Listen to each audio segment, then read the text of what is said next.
जब मुल्ला ने बिना नाव के ही नदी पार कर ली और सब देखते रह गए। एक दिन की बात है, मुल्ला नसरुद्दीन शहर के उस इलाके में पहुंचे जहां से होकर नदी बहती थी।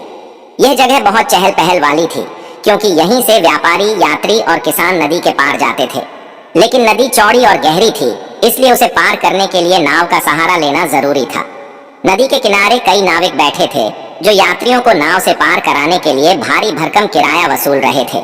कुछ लोग किराए को लेकर बहस कर रहे थे तो कुछ मजबूरी में बिना कुछ कहे पैसे दे रहे थे। मुल्ला नसरुद्दीन भी नदी पार करना चाहते थे, लेकिन जब उन्होंने नाविकों की बातें सुनी तो उन्हें हंसी आ गई। एक गरीब किसान जिसके पास पूरे पैसे नहीं थे, नाविक से किराए को लेकर झगड़ रहा था। नाविक ने साफ इनकार कर दिया। अगर पैसे नहीं है तो नदी पार करने का कोई तरीका नहीं है, या तो पैसे दो या यहीं बैठे रहो। किसान बेबस हो गया। उसने लोगों से उधार मांगने की कोशिश की, लेकिन कोई भी उसकी मदद करने को तैयार नहीं था। मुल्ला ये सब बड़े ध्यान से देख रहे थे। अचानक मुल्ला मुस्कुराए और ऊंची आवाज में बोले, अगर मैं बिना नाव के नदी पार कर लूं तो? उनकी इस बात को सुनकर भीड़ में खड़े लोग हंसने लगे। किसी ने कहा, मुल्ला तुम्हारा दिमाग तो ठीक है ना, बिना नाव के कोई भी इस नदी को पार नहीं कर सकता। एक नाविक जो अब तक लोगों से किराया वसूलने में लगा था, ठहाका लगाते हुए बोला, अगर तुम बिना नाव के नदी पार कर लोगे तो मैं जिंदगी भर किसी से भी किराया नहीं लूंगा। मुल्ला ने उसकी बात सुनकर सिर हिलाया और बोले, तो तैयार रहो क्योंकि मैं अभी नदी पार करने जा रहा हूं। लोगों की भीड़ इकट्ठा हो गई। सबको यह देखने की उत्सुकता थी कि मुल्ला आखिर क्या करने वाले हैं। मुल्ला का अनोखा तरीका। मुल्ला ने चारों ओर देखा और फिर धीरे धीरे आगे बढ़े। उन्होंने अपने जूते उतारे और किनारे पर रख दिए। फिर उन्होंने अपनी पगड़ी खोली और उसे भी एक पत्थर पर रख दिया। अब सबकी नजरों में सिर्फ वही थे। अब देखो मेरी चतुराई, उन्होंने कहा और धीरे धीरे पानी की ओर बढ़ने लगे। लोग हैरानी से देखने लगे। क्या मुल्ला सच में पानी में कूदने वाले हैं? कुछ लोग यह सोचकर डर गए कि कहीं वे डूब न जाएं। लेकिन मुल्ला बेफिक्र दिख रहे थे। जैसे ही वे नदी के करीब पहुंचे, उन्होंने एक नाविक से कहा, जरा इधर आना। नाविक थोड़ा चौकन्ना हो गया। क्या बात है? उसने पूछा। बस मुझे तुम्हारी एक नाव चाहिए, लेकिन मैं उस पर बैठूंगा नहीं। नाविक हंसा। कैसी अजीब बात कर रहे हो मुल्ला, अगर नाव लोगे तो उस पर बैठोगे ही ना। मुल्ला मुस्कुराए। नहीं, मैं नाव पर नहीं बैठूंगा, बस मुझे तुम्हारी नाव चाहिए और मैं बिना उसमें बैठे ही नदी पार करूंगा। अब तो लोगों की जिज्ञासा और बढ़ गई। सब मुल्ला की बात सुनकर सोचने लगे कि वे ऐसा कैसे कर सकते हैं।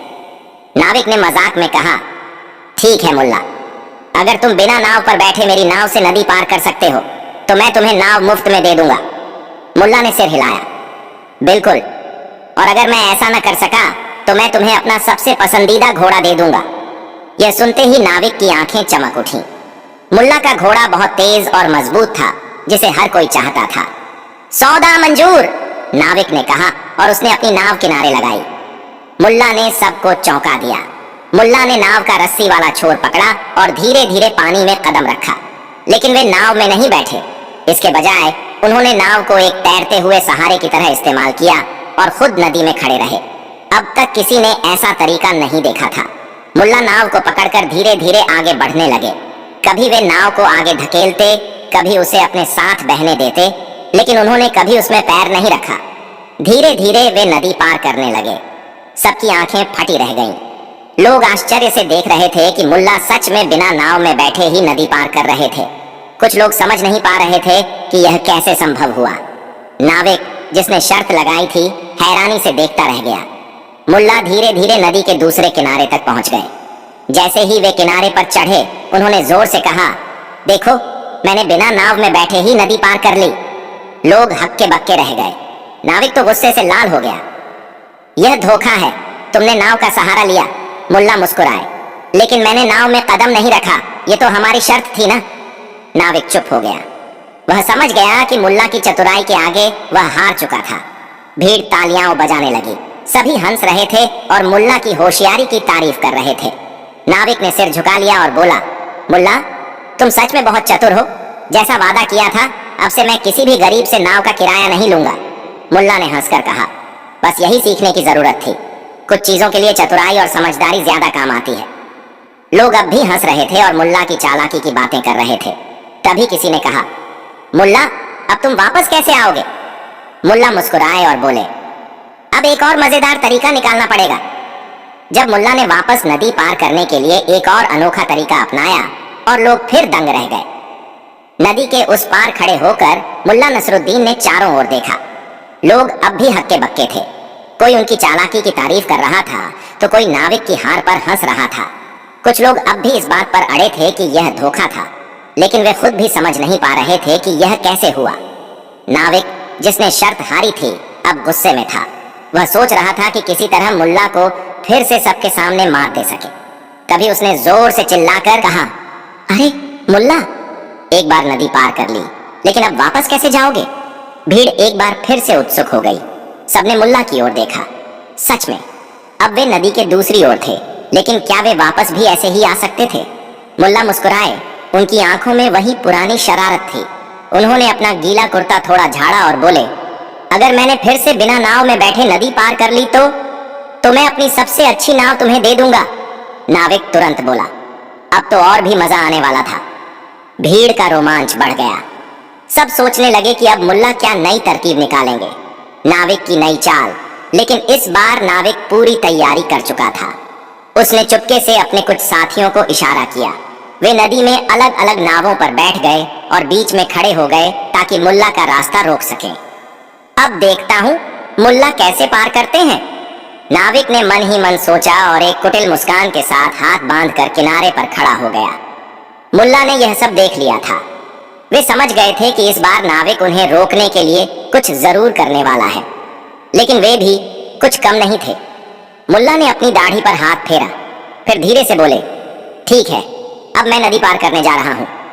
लोगों की नजरें फिर से उन पर टिक गईं। मुल्ला का नया तरीका। मुल्ला ने इस बार नाव को छूने तक की जरूरत नहीं समझी। उन्होंने एक बड़ी सी रस्सी उठाई जो किनारे पर पड़ी थी। फिर उन्होंने पास में बंधे एक मजबूत पेड़ से उसे लपेटा और जोर से बोले, अब देखो मेरी चतुराई। लोग सांस रोककर देखने लगे। मुल्ला ने रस्सी को कसकर पकड़ लिया और एक लंबी छलांग लगाई। उन्होंने रस्सी का सहारा लेकर हवा में झूलते हुए नदी के ऊपर से जाने की कोशिश की, लेकिन नदी इतनी चौड़ी थी कि वे बीच में पहुंचकर लटक गए।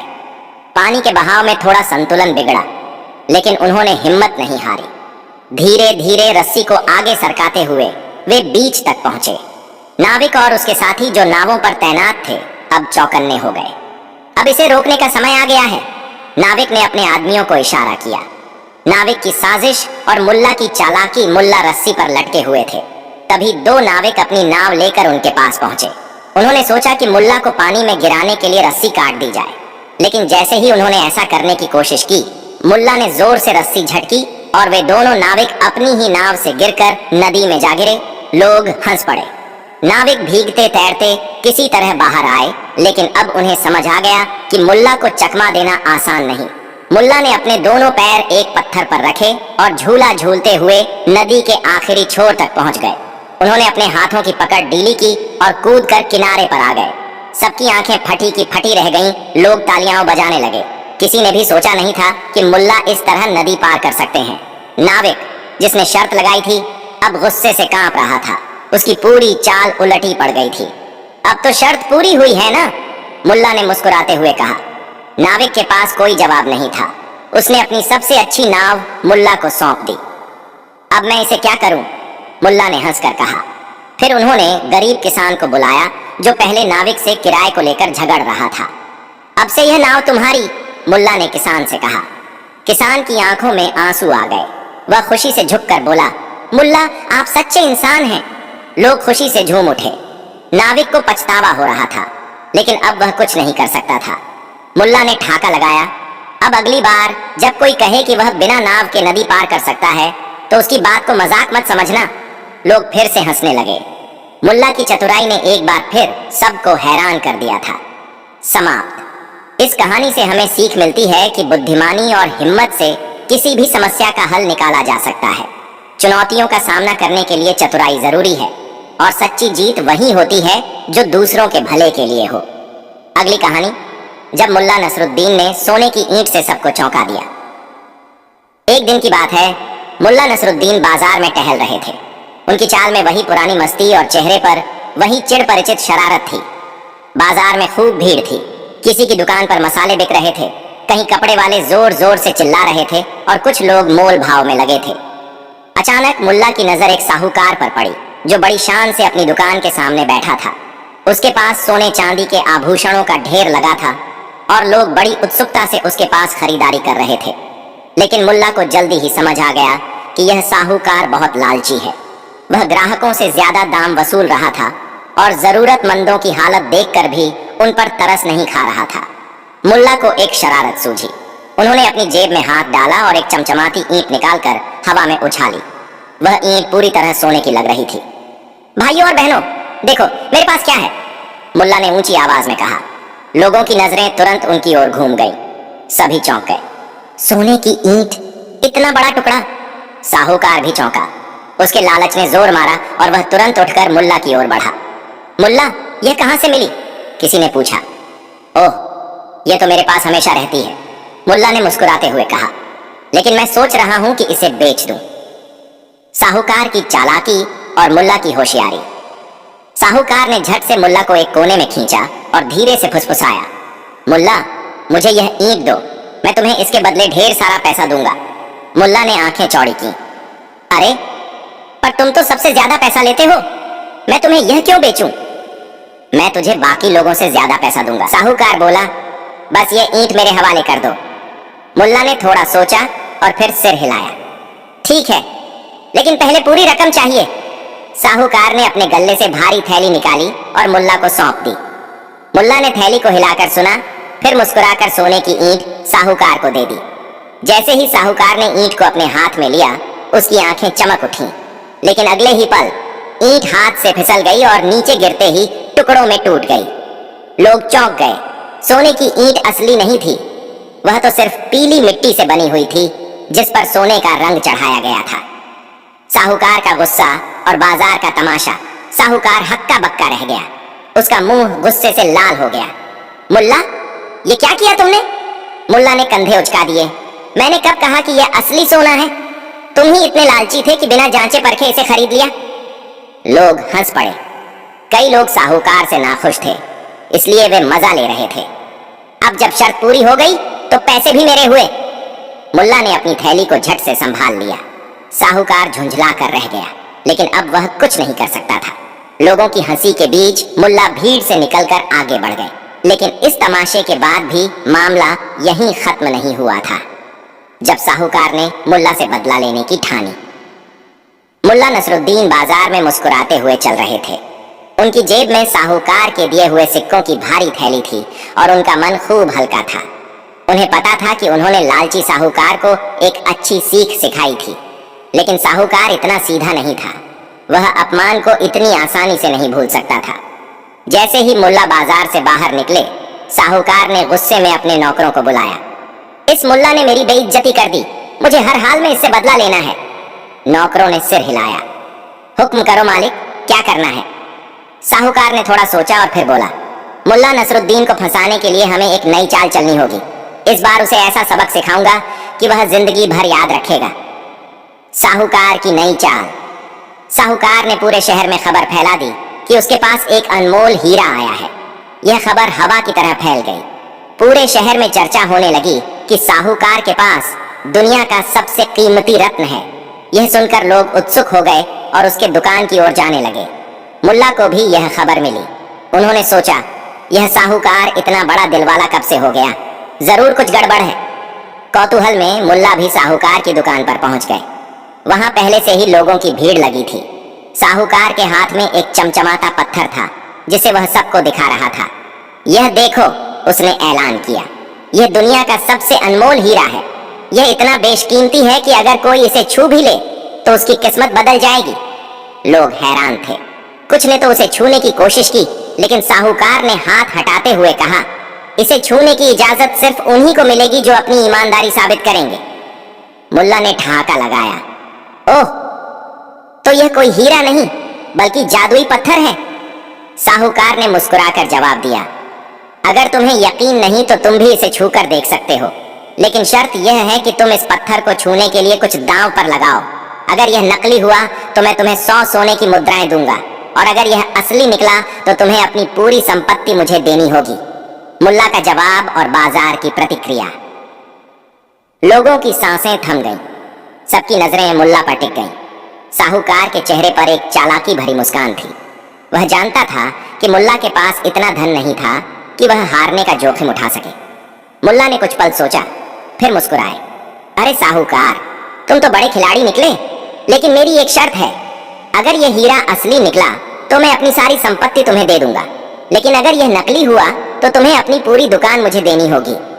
अब सबकी आंखें साहूकार पर टिक गईं। मामला बहुत बड़ा हो गया था। साहूकार के चेहरे का रंग उड़ने लगा, लेकिन वह अब पीछे नहीं हट सकता था। ठीक है, उसने दांत पीस कर कहा। चलो छू कर देखो। मुल्ला ने धीरे धीरे हाथ बढ़ाया और पत्थर को छू लिया। एक पल के लिए सब चुप हो गए और फिर मुल्ला ने पत्थर को उछाला और जैसे ही वह नीचे गिरा उसका रंग उतरने लगा। पत्थर पर जो चमक थी वह सिर्फ एक मामूली रंगाई थी। लोगों ने जोर से हंसना शुरू कर दिया। अरे यह तो एक साधारण कांच का टुकड़ा है। साहूकार को काटो तो खून नहीं। मुल्ला ने मुस्कुराते हुए कहा, लगता है अब यह दुकान मेरी हो गई।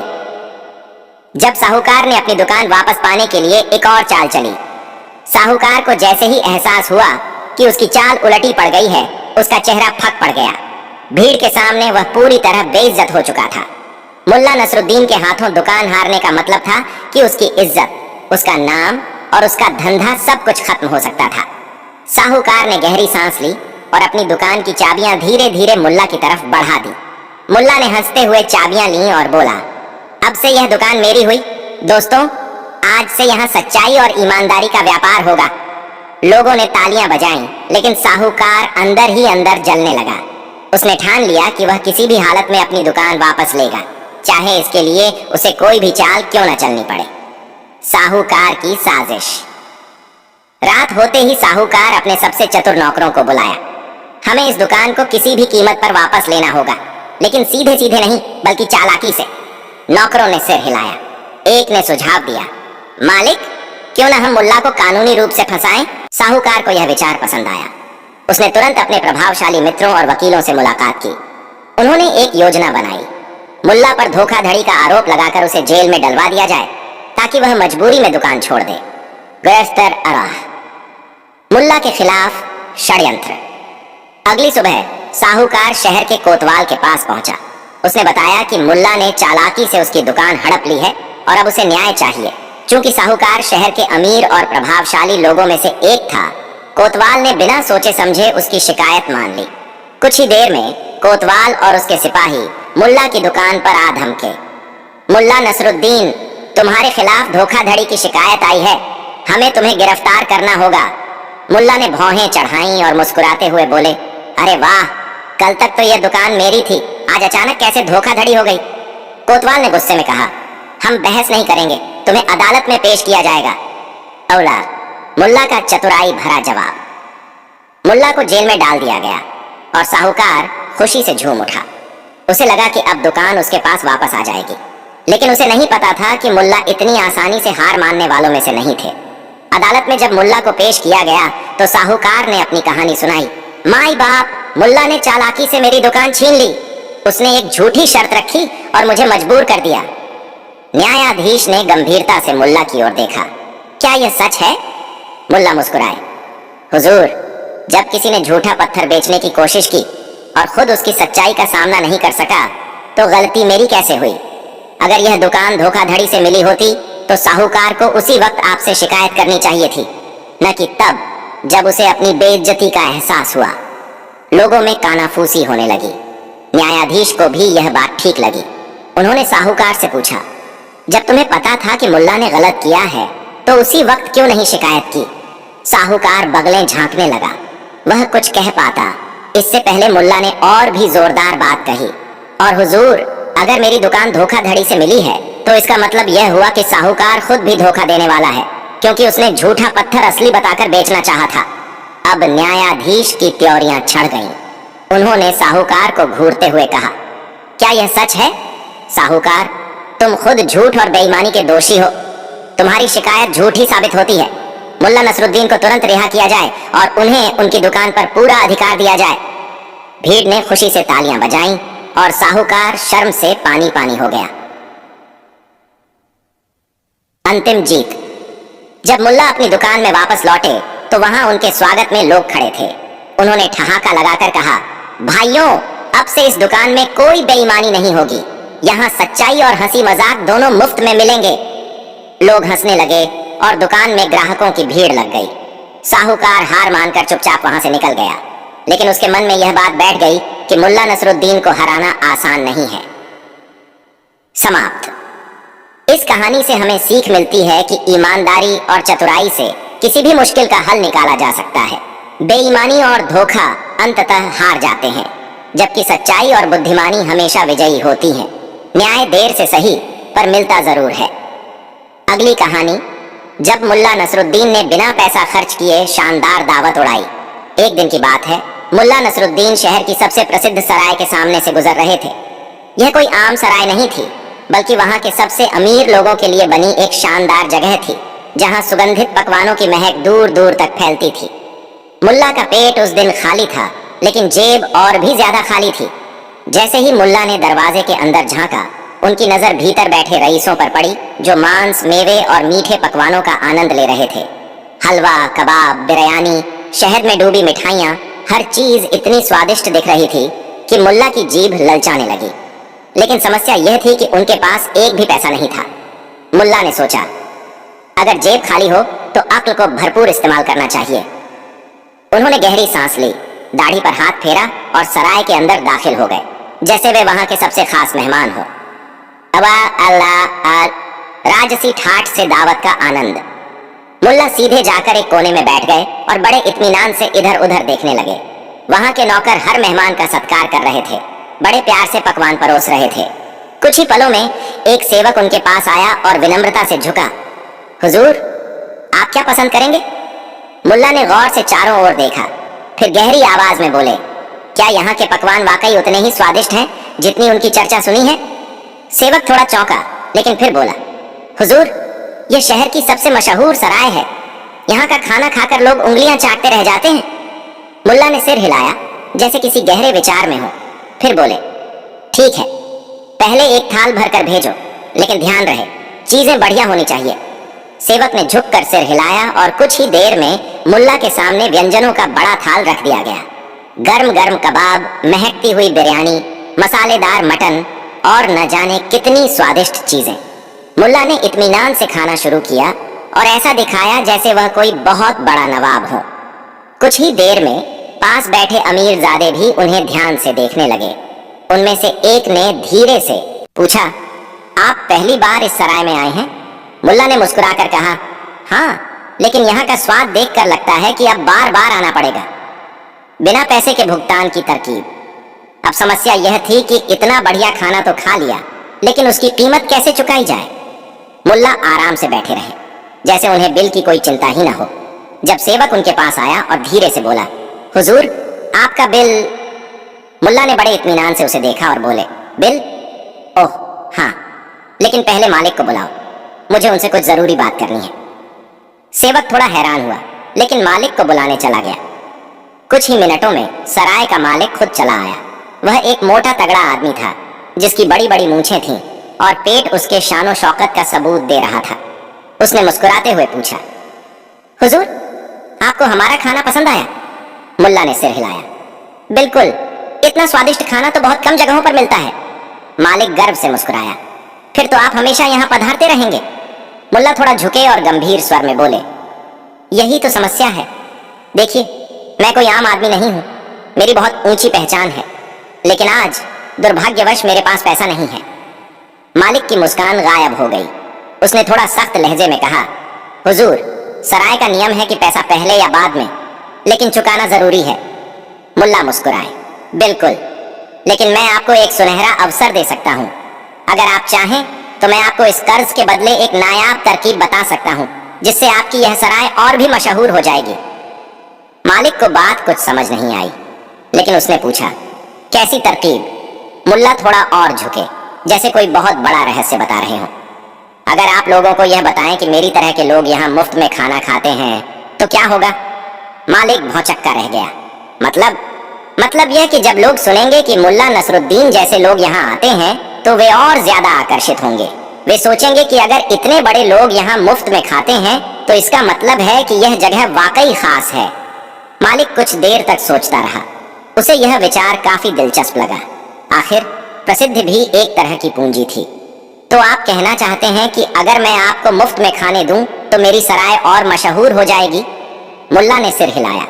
यकीन मानिए, यह दुनिया की सबसे पुरानी तरकीबों में से एक है। मालिक ने गहरी सांस ली, फिर हंसते हुए बोला, ठीक है, लेकिन अगली बार आप अपने नाम की सिफारिश भी करवाइएगा। मुल्ला ने हंसकर कहा, यकीन मानिए, अगले हफ्ते तक आपकी सराय में लोगों की भीड़ लगी होगी। मुल्ला की नायाब तरकीब का असर।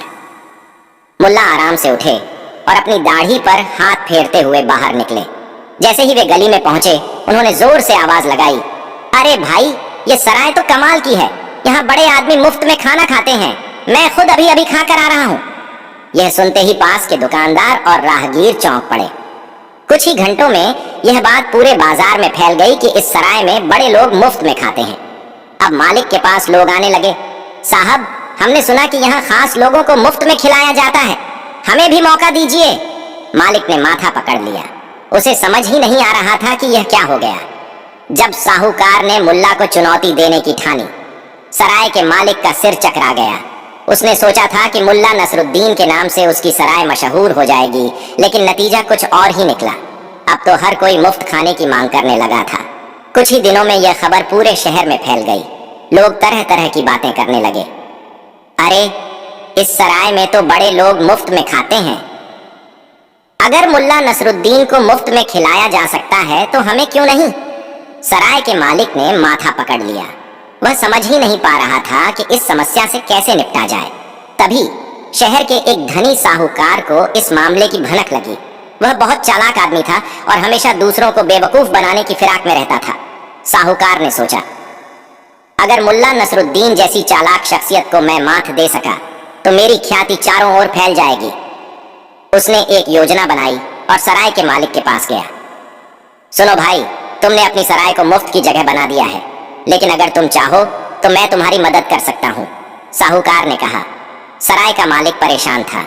उसने हड़बड़ा कर पूछा, कैसे? साहूकार मुस्कुराया, तुम मुल्ला को फिर से बुलाओ और ऐसा खेल खेलो कि वे खुद ही पैसे चुकाने को मजबूर हो जाएं। मालिक को यह बात समझ में आई। उसने सिर हिलाया और साहूकार के साथ मिलकर एक चालाक योजना बनाई।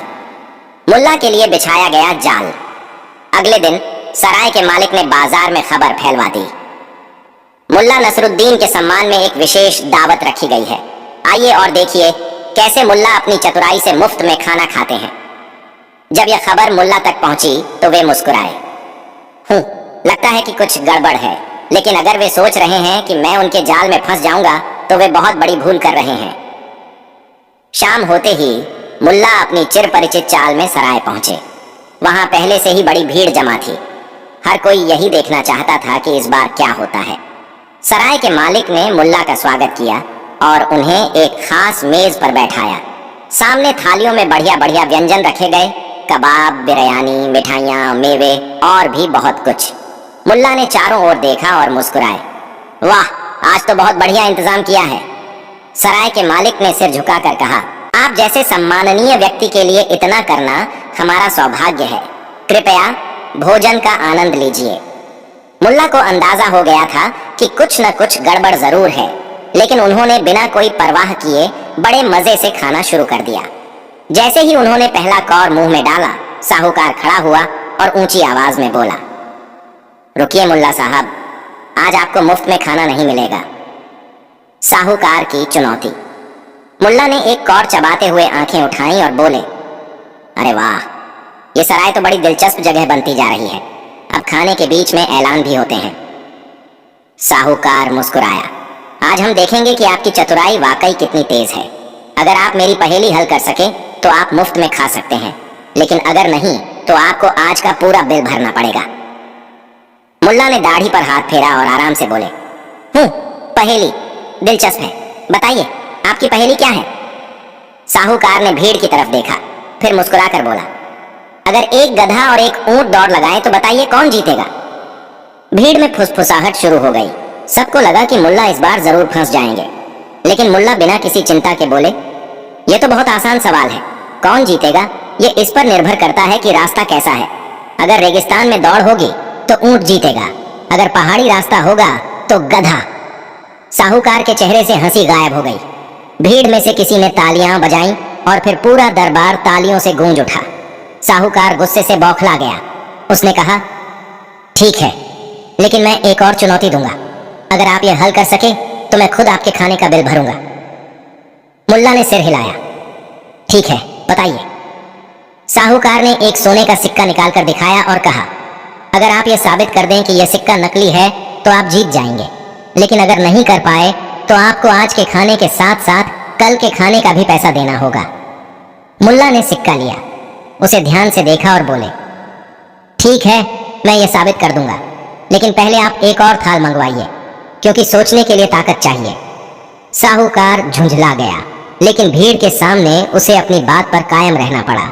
उसने नौकर से एक और थाल लाने को कहा। अब सबकी निगाहें मुल्ला पर थीं।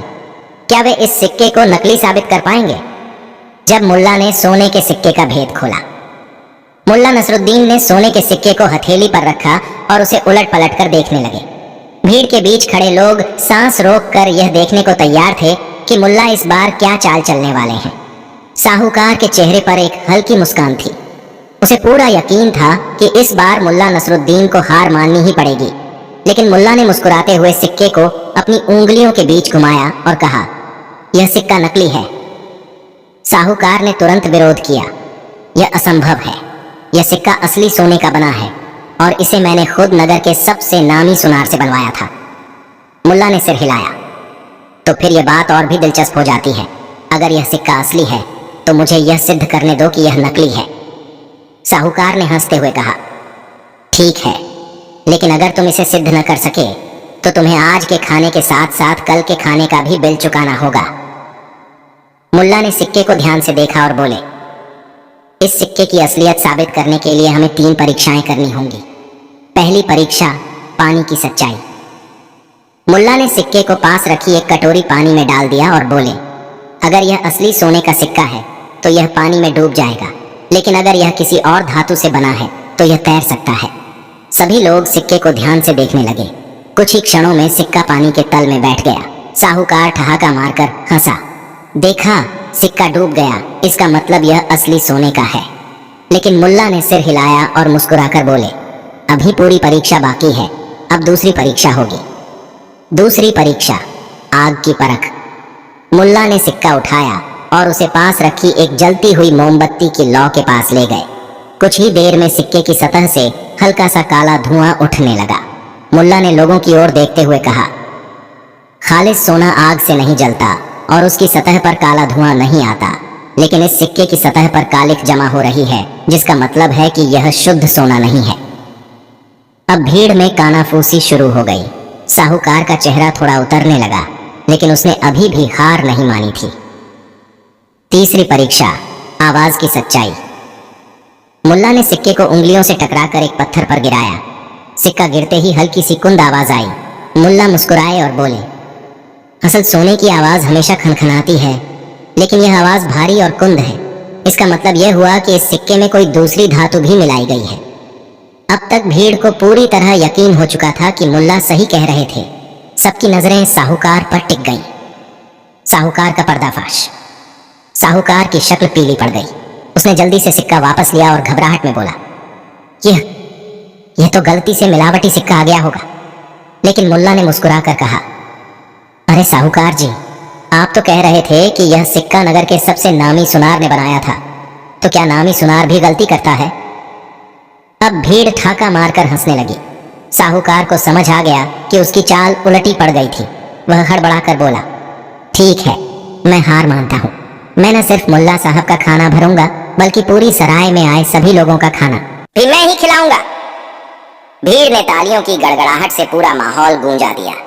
मुल्ला ने मुस्कुराते हुए कहा, साहूकार जी, अगली बार किसी को बेवकूफ बनाने से पहले यह जरूर सोचिएगा कि कहीं आप खुद ही ना फंस जाएं। अंत में सराय में जश्न। उस रात पूरी सराय में जश्न मनाया गया। लोग हंसी मजाक कर रहे थे, खाना खा रहे थे और मुल्ला नसरुद्दीन की चतुराई की तारीफ कर रहे थे। सराय के मालिक ने भी राहत की सांस ली। उसने मुल्ला के पास जाकर कहा, मुल्ला जी, आपकी वजह से मेरी सराय की साख बच गई। मैं चाहता हूं कि आप जब भी इस शहर में आएं, मेरे यहाँ मेहमान बनकर रहें। मुल्ला ने मुस्कुराते हुए कहा, बस खाना अच्छा बना देना, फिर मैं आ जाऊंगा। सभी लोग हंस पड़े और इस तरह यह घटना शहर में वर्षों तक याद रखी गई। समाप्त। एक दिन की बात है, मुल्ला नसरुद्दीन शहर के उस इलाके में पहुंचे जहां से होकर नदी बहती थी। यह जगह बहुत चहल पहल वाली थी, क्योंकि यहीं से व्यापारी, यात्री और किसान नदी के पार जाते थे। लेकिन नदी चौड़ी और गहरी थी, इसलिए उसे पार करने के लिए नाव का सहारा लेना जरूरी था। नदी के किनारे कई नाविक बैठे थे जो यात्रियों को नाव से पार कराने के लिए भारी भरकम किराया वसूल रहे थे। कुछ लोग किराए को लेकर बहस कर रहे थे, तो कुछ मजबूरी में बिना कुछ कहे पैसे दे रहे थे। मुल्ला नसरुद्दीन भी नदी पार करना चाहते थे, लेकिन जब उन्होंने नाविकों की बातें सुनी तो उन्हें हंसी आ गई। एक गरीब किसान जिसके पास पूरे पैसे नहीं थे, नाविक से किराए को लेकर झगड़ रहा था। नाविक ने साफ इनकार कर दिया, अगर पैसे नहीं है तो नदी पार करने का कोई तरीका नहीं है, या तो पैसे दो या यहीं बैठे रहो। किसान बेबस हो गया। उसने लोगों से उधार मांगने की कोशिश की, लेकिन कोई भी उसकी मदद करने को तैयार नहीं था। मुल्ला ये सब बड़े ध्यान से देख रहे थे। अचानक मुल्ला मुस्कुराए और ऊंची आवाज में बोले, अगर मैं बिना नाव के नदी पार कर लूं तो? उनकी इस बात को सुनकर भीड़ में खड़े लोग हंसने लगे। किसी ने कहा, मुल्ला, तुम्हारा दिमाग तो ठीक है ना, बिना नाव के कोई भी इस नदी को पार नहीं कर सकता। एक नाविक जो अब तक लोगों से किराया वसूलने में लगा था, ठहाका लगाते हुए बोला, अगर तुम बिना नाव के नदी पार कर लोगे तो मैं जिंदगी भर किसी से भी किराया नहीं लूंगा। मुल्ला ने उसकी बात सुनकर सिर हिलाया और बोले, तो तैयार रहो, क्योंकि मैं अभी नदी पार करने जा रहा हूं। लोगों की भीड़ इकट्ठा हो गई। सबको यह देखने की उत्सुकता थी कि मुल्ला आखिर क्या करने वाले हैं। मुल्ला का अनोखा तरीका। मुल्ला ने चारों ओर देखा और फिर धीरे धीरे आगे बढ़े। उन्होंने अपने जूते उतारे और किनारे पर रख दिए। फिर उन्होंने अपनी पगड़ी खोली और उसे भी एक पत्थर पर रख दिया। अब सबकी नजरों में सिर्फ वही थे। अब देखो मेरी चतुराई, उन्होंने कहा और धीरे धीरे पानी की ओर बढ़ने लगे। लोग हैरानी से देखने लगे, क्या मुल्ला सच में पानी में कूदने वाले हैं? कुछ लोग यह सोचकर डर गए कि कहीं वे डूब न जाएं। लेकिन मुल्ला बेफिक्र दिख रहे थे। जैसे ही वे नदी के करीब पहुंचे, उन्होंने एक नाविक से कहा, जरा इधर आना। नाविक थोड़ा चौकन्ना हो गया। क्या बात है? उसने पूछा। बस मुझे तुम्हारी एक नाव चाहिए, लेकिन मैं उस पर बैठूंगा नहीं। नाविक हंसा। कैसी अजीब बात कर रहे हो मुल्ला, अगर नाव लोगे तो उस पर बैठोगे ही ना? मुल्ला मुस्कुराए। नहीं, मैं नाव पर नहीं बैठूंगा, बस मुझे तुम्हारी नाव चाहिए और मैं बिना उसमें बैठे ही नदी पार करूंगा। अब तो लोगों की जिज्ञासा और बढ़ गई। सब मुल्ला की बात सुनकर सोचने लगे कि वे ऐसा कैसे कर सकते हैं। नाविक ने मजाक में कहा, ठीक है मुल्ला, अगर तुम बिना नाव पर बैठे मेरी नाव से नदी पार कर सकते हो तो मैं तुम्हें नाव मुफ्त में दे दूंगा। मुल्ला ने सिर हिलाया। बिल्कुल, और अगर मैं ऐसा न कर सका तो मैं तुम्हें अपना सबसे पसंदीदा घोड़ा दे दूंगा। यह सुनते ही नाविक की आंखें चमक उठी। मुल्ला का घोड़ा बहुत तेज और मजबूत था, जिसे हर कोई चाहता था। सौदा मंजूर, नाविक ने कहा और उसने अपनी नाव किनारे लगाई। मुल्ला ने सबको चौंका दिया। मुल्ला ने नाव का रस्सी वाला छोर पकड़ा और धीरे धीरे पानी में कदम रखा, लेकिन वे नाव में नहीं बैठे। इसके बजाय उन्होंने नाव को एक तैरते हुए सहारे की तरह इस्तेमाल किया और खुद नदी में खड़े रहे। अब तक किसी ने ऐसा तरीका नहीं देखा था। मुल्ला नाव को पकड़कर धीरे धीरे आगे बढ़ने लगे। कभी वे नाव को आगे धकेलते, कभी उसे अपने साथ बहने देते, लेकिन उन्होंने कभी उसमें पैर नहीं रखा। धीरे धीरे वे नदी पार करने लगे। सबकी आंखें फटी रह गईं। लोग आश्चर्य से देख रहे थे कि मुल्ला सच में बिना नाव में बैठे ही नदी पार कर रहे थे। कुछ लोग समझ नहीं पा रहे थे कि यह कैसे संभव हुआ। नाविक जिसने शर्त लगाई थी, हैरानी से देखता रह गया। मुल्ला धीरे धीरे नदी के दूसरे किनारे तक पहुंच गए। जैसे ही वे किनारे पर चढ़े, उन्होंने जोर से कहा, देखो, मैंने बिना नाव में बैठे ही नदी पार कर ली। लोग हक्के बक्के रह गए। नाविक तो गुस्से से लाल हो गया। यह धोखा है, तुमने नाव का सहारा लिया। मुल्ला मुस्कुराए। लेकिन मैंने नाव में कदम नहीं रखा, ये तो हमारी शर्त थी ना। नाविक चुप हो गया। वह समझ गया कि मुल्ला की चतुराई के आगे वह हार चुका था। भीड़ तालियां बजाने लगी। सभी हंस रहे थे और मुल्ला की होशियारी की तारीफ कर रहे थे। नाविक ने सिर झुका लिया और बोला, मुल्ला, तुम सच में बहुत चतुर हो। जैसा वादा किया था, अब से मैं किसी भी गरीब से नाव का किराया नहीं लूंगा। मुल्ला ने हंसकर कहा, बस यही सीखने की जरूरत थी। कुछ चीजों के लिए चतुराई और समझदारी ज्यादा काम आती है। लोग अब भी हंस रहे थे और मुल्ला की चालाकी की बातें कर रहे थे। तभी किसी ने कहा, मुल्ला, अब तुम वापस कैसे आओगे? मुल्ला मुस्कुराए और बोले, अब एक और मजेदार तरीका निकालना पड़ेगा। जब मुल्ला ने वापस नदी पार करने के लिए एक और अनोखा तरीका अपनाया और लोग फिर दंग रह गए। नदी के उस पार खड़े होकर मुल्ला नसरुद्दीन ने चारों ओर देखा। लोग अब भी हक्के बक्के थे। कोई उनकी चालाकी की तारीफ कर रहा था तो कोई नाविक की हार पर हंस रहा था। कुछ लोग अब भी इस बात पर अड़े थे कि यह धोखा था, लेकिन वे खुद भी समझ नहीं पा रहे थे कि यह कैसे हुआ। नाविक, जिसने शर्त हारी थी, अब गुस्से में था। वह सोच रहा था कि किसी तरह मुल्ला को फिर से सबके सामने मार दे सके। तभी उसने जोर से चिल्लाकर कहा, अरे मुल्ला, एक बार नदी पार कर ली, लेकिन अब वापस कैसे जाओगे? भीड़ एक बार फिर से उत्सुक हो गई। सबने मुल्ला की ओर देखा। सच में अब वे नदी के दूसरी ओर थे, लेकिन क्या वे वापस भी ऐसे ही आ सकते थे? मुल्ला मुस्कुराए। उनकी आंखों में वही पुरानी शरारत थी। उन्होंने अपना गीला कुर्ता थोड़ा झाड़ा और बोले, अगर मैंने फिर से बिना नाव में बैठे नदी पार कर ली तो मैं अपनी सबसे अच्छी नाव तुम्हें दे दूंगा। नाविक तुरंत बोला। अब तो और भी मजा आने वाला था। भीड़ का रोमांच बढ़ गया। सब सोचने लगे कि अब मुल्ला क्या नई तरकीब निकालेंगे, नाविक की नई चाल। लेकिन इस बार नाविक पूरी तैयारी कर चुका था। उसने चुपके से अपने कुछ साथियों को इशारा किया। वे नदी में अलग अलग नावों पर बैठ गए और बीच में खड़े हो गए ताकि मुल्ला का रास्ता रोक सकें। अब देखता हूं मुल्ला कैसे पार करते हैं, नाविक ने मन ही मन सोचा और एक कुटिल मुस्कान के साथ हाथ बांधकर किनारे पर खड़ा हो गया। मुल्ला ने यह सब देख लिया था। वे समझ गए थे कि इस बार नाविक उन्हें रोकने के लिए कुछ जरूर करने वाला है, लेकिन वे भी कुछ कम नहीं थे। मुल्ला ने अपनी दाढ़ी पर हाथ फेरा, फिर धीरे से बोले, ठीक है, अब मैं नदी पार करने जा रहा हूं। लोगों की नजरें फिर से उन पर टिक गईं। मुल्ला का नया तरीका, मुल्ला ने इस बार नाव को छूने तक की जरूरत नहीं समझी। उन्होंने एक बड़ी सी रस्सी उठाई जो किनारे पर पड़ी थी। फिर उन्होंने पास में बंधे एक मजबूत पेड़ से उसे लपेटा और जोर से बोले, अब देखो मेरी चतुराई। लोग सांस रोककर देखने लगे। मुल्ला ने रस्सी को कसकर पकड़ लिया और एक लंबी छलांग लगाई। उन्होंने रस्सी का सहारा लेकर हवा में झूलते हुए नदी के ऊपर से जाने की कोशिश की, लेकिन नदी इतनी चौड़ी थी कि वे बीच में पहुंचकर लटक गए। पानी के बहाव में थोड़ा संतुलन बिगड़ा, लेकिन उन्होंने हिम्मत नहीं हारी। धीरे धीरे रस्सी को आगे सरकाते हुए वे बीच तक पहुंचे। नाविक और उसके साथी जो नावों पर तैनात थे अब चौकन्ने हो गए। अब इसे रोकने का समय आ गया है। नाविक ने अपने आदमियों को इशारा किया। नाविक की साजिश और मुल्ला की चालाकी, मुल्ला रस्सी पर लटके हुए थे। तभी दो नाविक अपनी नाव लेकर उनके पास पहुंचे।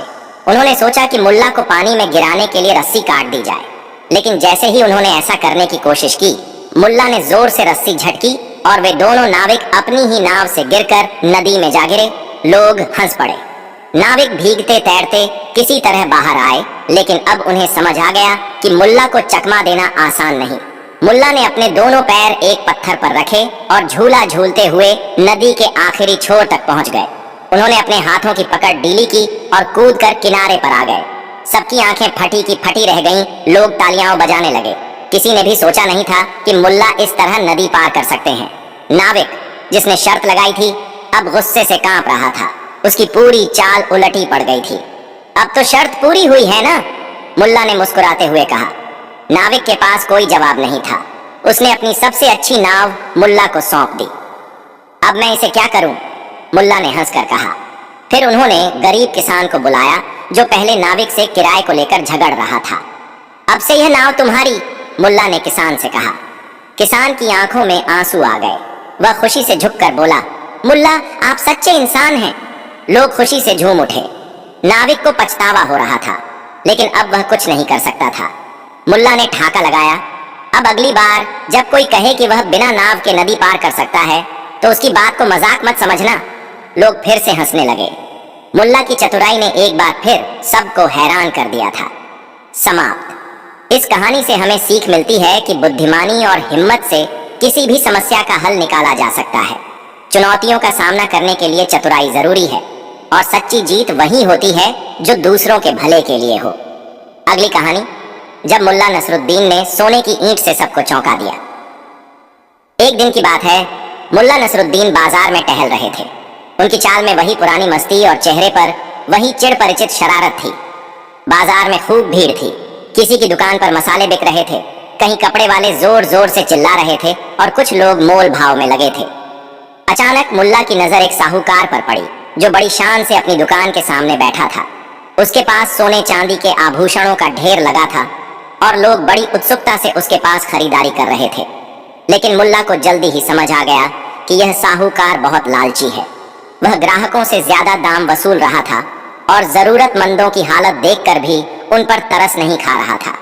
मुल्ला को एक शरारत सूझी। उन्होंने अपनी जेब में हाथ डाला और एक चमचमाती ईंट निकालकर हवा में उछाली। वह ईंट पूरी तरह सोने की लग रही थी। भाइयों और बहनों, देखो मेरे पास क्या है, मुल्ला ने ऊंची आवाज में कहा। लोगों की नजरें तुरंत उनकी ओर घूम गईं। सभी चौंक गए। सोने की ईंट, इतना बड़ा टुकड़ा! साहूकार भी चौंका। उसके लालच ने जोर मारा और वह तुरंत उठकर मुल्ला की ओर बढ़ा। मुल्ला, यह कहां से मिली? किसी ने पूछा। ओह, यह तो मेरे पास हमेशा रहती है, मुल्ला ने मुस्कुराते हुए कहा। लेकिन मैं सोच रहा हूं कि इसे बेच दूं। साहूकार की चालाकी और मुल्ला की होशियारी। साहूकार ने झट से मुल्ला को एक कोने में खींचा और धीरे से फुसफुसाया। मुल्ला, मुझे यह ईंट दो, मैं तुम्हें इसके बदले ढेर सारा पैसा दूंगा। मुल्ला ने आंखें चौड़ी की। अरे, पर तुम तो सबसे ज्यादा पैसा लेते हो, मैं तुम्हें यह क्यों बेचूं? मैं तुझे बाकी लोगों से